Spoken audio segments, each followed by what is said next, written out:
Mark 8 talks about the errors of the Pharisees in terms of the kosher laws, which forbid leaven. This is just a guess, but for what it's worth, permanence, with all of its clinging, is the yeast of the Pharisees. If we are becoming like Christ, we are becoming non-self, becoming nobody. Understanding and comprehension do not grant the control and security we want them to grant.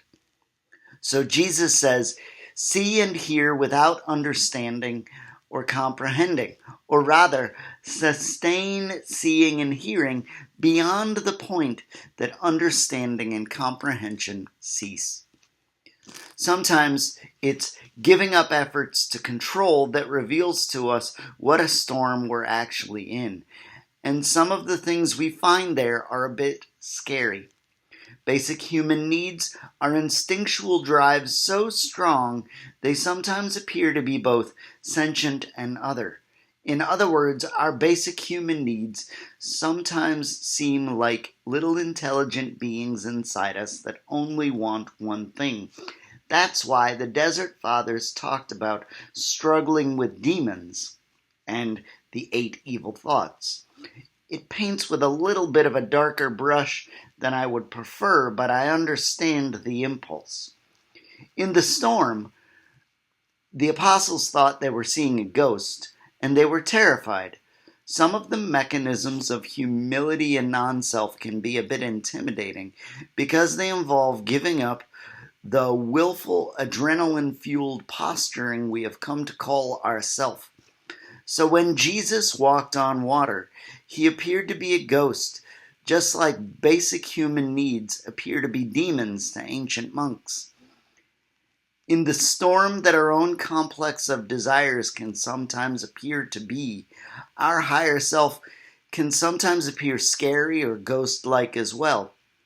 But the message is, what seems like a ghost might just be your true self.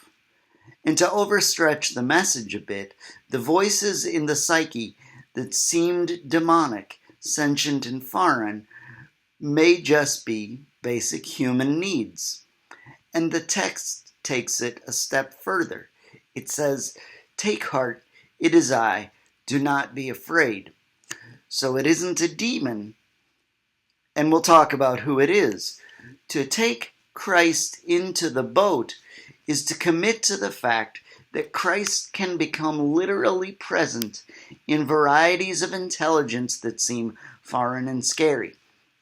Intuition, meta-thinking, meta-emotion, and self-observation, shadow work and discernment, some of the tools of non-self, these are the kinds of things that seem intimidating at first, but become the strengths of new existence in Christ.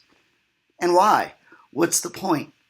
Because if Jesus, who is both Guru and Messiah, made himself present in all the things that scare us, then maybe we have a shot at making progress.